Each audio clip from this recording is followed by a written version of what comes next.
नमस्कार दोस्तों, स्वागत है आप सबका आज के इस वीडियो में।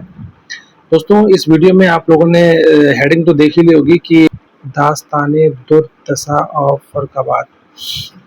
आज इस वीडियो के माध्यम से हम लोग बात करेंगे कि फर्रुखाबाद जैसा जिला जो एक समय पे 4 या 5 सबसे रईस जिलों में आता था उत्तर प्रदेश के, आज उसकी स्थिति ऐसी हो गई है कि मतलब वो अपने आसपास के जो 4-5 डिस्ट्रिक्ट हैं जैसे कन्नौज, शाहजहाँपुर, इटावा, मैनपुरी से भी पीछे हो गया है।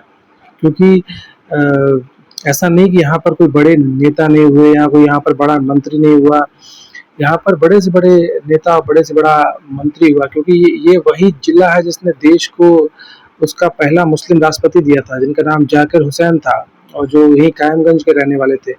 और फिर उनके बाद उन्हीं की फैमिली में से जो एक सलमान खुर्शीद हैं, जो विदेश मंत्री रहे, और उसके बाद यहीं से जो बोलते हैं कि जो ब्रह्मदत्त द्विवेदी थे, वो जो ऊर्जा मंत्री थे, वो भी यहीं से थे। और जो आधुनिक जग की मीरा कही जाने वाली महादेवी वर्मा, वो भी फर्रुखाबाद की ही थी। लेकिन फिर भी इस जिले को जो है वो इस जिले का विकास उस तरीके से नहीं हो पाया जिस तरीके से बाकी जिलों का विकास हुआ। और जो जिले पहले फर्रुखाबाद से बहुत पीछे थे, कई पीछे थे, वो जिले आज सभी फर्रुखाबाद से आगे निकल चुके हैं। तो आज दोस्तों ये वीडियो उसी के ऊपर है कि फर्रुखाबाद जैसा जिला जो अर्श से फर्श तक जो ये डिस्ट्रिक्ट है, इसकी जो यात्रा है, इसके बारे में आज ये मेरा वीडियो है। और इस वीडियो के माध्यम से मैं आप लोगों को आज से कुछ बातें शेयर करना चाहूँगा अपनी। दोस्तों, ऐसा नहीं है कि फर्रुखाबाद में कोई ऐसा बड़ा धार्मिक स्थल नहीं था जिसकी वजह से जो यहाँ की जो बोलते हैं कि पहचान जो है वो उस प्रकार की नहीं हो पाई। और यहाँ पर बहुत सी ऐसी चीज़ें थी जिनको जो कि विश्व प्रसिद्ध है। यहाँ पर बौद्ध धर्म, जैन धर्म, हिंदू धर्म, मुस्लिम धर्म और सिख धर्म के कई बड़े तीर्थ स्थल हैं, और जिनकी वजह से यहाँ पर रोजाना हजारों तीर्थयात्री यहाँ पर आते हैं। जैसे कि आप सभी जानते हैं कि जो महाभारत कालीन जो कंपिल है हमारे फर्रुखाबाद में, जिसको काम्पिल कहते थे महाभारत में, वहीं पर द्रौपदी जी का स्वयंवर भी हुआ था और द्रौपदी जी का मतलब है कि जन्म भी वहीं पर हुआ था। वहाँ पर 11 मंजिल का मंदिर आज भी स्थापित है। और वहीं पे जो एक रामेश्वरनाथ मंदिर है, जिस मंदिर में जो शिवलिंग रखा हुआ है, उस शिवलिंग की स्थापना भगवान राम के छोटे भाई शत्रुघ्न ने की थी। और मान्यता है कि यहाँ पर जैन धर्म के 13वें तीर्थंकर भगवान विमलनाथ का जन्म भी यहाँ पर हुआ था। और इस हिसाब से ये जैन धर्म के लोग हैं, उनके लिए भी एक बड़ा तीर्थ स्थल माना जाता है कंपेल।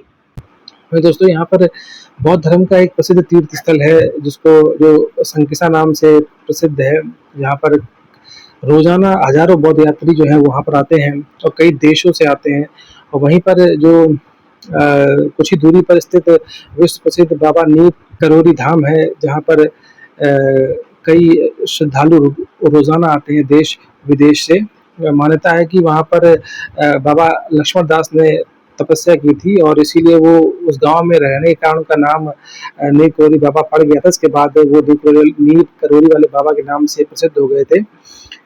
और दोस्तों, इसी प्रकार जो बंगश खां थे, जो मोहम्मद बंगश खां, उन्होंने यहाँ पर कई चीज़ें स्थापित की थी और यहाँ कई मस्जिदें भी हैं जो विश्व प्रसिद्ध हैं। और सिख धर्म के भी यहाँ पर कई गुरुद्वारा हैं जो विश्व प्रसिद्ध हैं। और यहाँ पर सिखलाई रेजिमेंट भी है और यहाँ पर दुनिया भर में विख्यात राजपूत रेजिमेंट भी हमारे फर्रुखाबाद के फतेहगढ़ में है।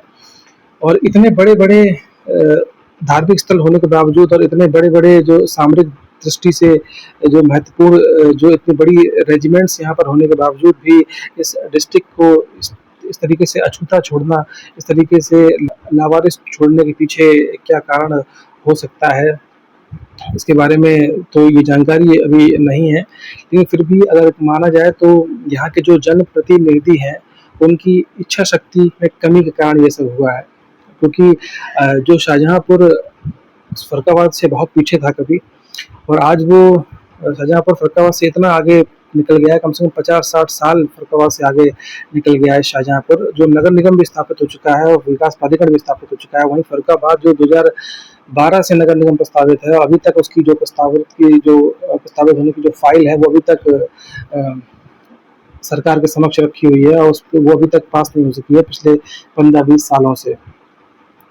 और वहीं और ये सभी जानते हैं कि फर्रुखाबाद शहर जो है शाहजहाँपुर से बहुत बड़ा शहर था, लेकिन फिर भी जो नगर निगम का प्रस्ताव फर्रुखाबाद का है उसको अभी तक लटका के रखा गया है। और और वहाँ के एक मंत्री जी हैं, उनकी इच्छा शक्ति के कारण जो शाहजहाँपुर है वो नगर निगम भी बन चुका है, विकास प्राधिकरण भी बन चुका है दोस्तों।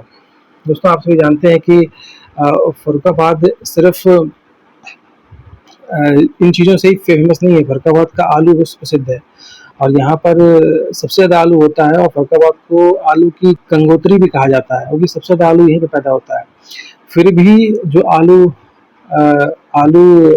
शोध केंद्र है या आलू के लिए जो एक अनुसंधान केंद्र होता है वो फर्रुखाबाद में ना बनाकर उसको मेरठ और जो जो राज्य का आलू आलू अनुसंधान केंद्र है वो मेरठ में है और जो केंद्र का आलू अनुसंधान केंद्र है वो हिमाचल प्रदेश के शिमला में मौजूद है। और वहीं जहाँ सबसे ज़्यादा आलू होता है वहाँ कुछ भी नहीं है। और अभी एक एक अभी एक बहुत बड़ा प्रोजेक्ट आया था जिसमें इसको जो अंतर्राष्ट्रीय आलू केंद्र जो स्थापित किया जाना था उसके लिए भी आगरा का नाम आगे कर दिया गया और अंतर्राष्ट्रीय आलू केंद्र फर्रुखाबाद की बजाय आगरा में बन रहा है। मतलब जहाँ सबसे ज़्यादा आलू होता है वहाँ आलू के लिए कोई भी चीज़ नहीं है, वहाँ आलू से रिलेटेड कोई फैक्ट्री नहीं है, वहाँ आलू से रिलेटेड कोई अनुसंधान संस्थान नहीं है। और जहाँ आलू कम होता है, जहाँ आलू होता ही नहीं है, वहाँ पर इस तरीके की अनुसंधान केंद्र और फैक्ट्रियाँ लगाई जा रही हैं। कोई चिप्स की फैक्ट्री नहीं है, बल्कि सबसे ज़्यादा आलू फर्रुखाबाद में होता है, चिप्स की फैक्ट्री यहाँ होनी चाहिए। और इसी प्रकार क्योंकि यहाँ के जो जनप्रतिनिधि हैं वो बिल्कुल उदासीन टाइप के हैं, उनको कोई लेना देना नहीं है कि विकास केंद्र ये आलू से रिलेटेड या हमारे जिले का विकास कैसे होना चाहिए, क्यों होना चाहिए, उदासीन टाइप के हैं। मतलब उन्हें कोई लेना देना नहीं है, सिर्फ इतना मतलब है कि अपने आप से मतलब है, हमें टिकट मिल जाए, टिकट के बाद हम मंत्री बन जाए, हम एमएलए बन जाए और हमारा ये हो जाए, हमारा वो हो जाए, बस इसमें ही रहते हैं वो लोग। तो इसलिए इन लोगों से तो जिले का विकास नहीं हो सकता और अब जिले को ज़रूरत है एक नई लीडरशिप की जो जिले के लिए कुछ कर सके और वो चाहे किसी भी पार्टी से हो, किसी भी दल से हो, जो जिले का विकास कर सके। अब जनता को उसी को वोट करना चाहिए। और दूसरी बात यह है कि मैं किसी भी पार्टी का पक्षधर नहीं हूँ, यहाँ पर किसी पार्टी ने कार्य नहीं किया, ना समाजवादी पार्टी ने, ना भारतीय जनता पार्टी ने, ना मायावती, ना बसपा ने, ना कांग्रेस ने या किसी पार्टी ने कभी विकास की रुचि नहीं दिखाई। इसलिए कोई भी पार्टी इस लायक नहीं है कि उसको उसको टिकट दिया जा सके। और इसलिए अगर मान लो कोई नई पार्टी आती है या कोई नया व्यक्ति आता है और जिसमें हमें लगता है कि ये विकास कर सकता है फर्रुखाबाद का, हमें उसे ही वोट करना चाहिए। बाकी हमें अब इन चक्करों में नहीं पड़ना चाहिए कि हमें किसी का चेहरा देख के हमें किसी को वोट देना है। हमें व्यक्तिगत रूप से वोट देना है, जो व्यक्ति हमें लगे कि ये जिले का विकास कर सकता है, हमें उस व्यक्ति का चेहरा देख के वोट करना है, ना कि हमें किसी बड़े नेता का मुँह देख के और हमें इनको वोट दे देना है, फिर बाद में 5 साल तक जिला ऐसे ही उपेक्षित रहता है। और इसीलिए अगर आप अपने जिले का विकास चाहते हैं तो कृपया अच्छे लोग चुनिए, अच्छे लोगों को वोट दें, जो आपको लग सकता है कि विकास कर सकता है फर्रुखाबाद का, उसको आप वोट दें। और दोस्तों दास्ताने फर्रुखाबाद दास्ताने दुर्दशा फर्रुखाबाद में और भी कुछ बातें हैं जो मैं आपसे अगले वीडियो में शेयर करूँगा। तब तक के लिए धन्यवाद दोस्तों।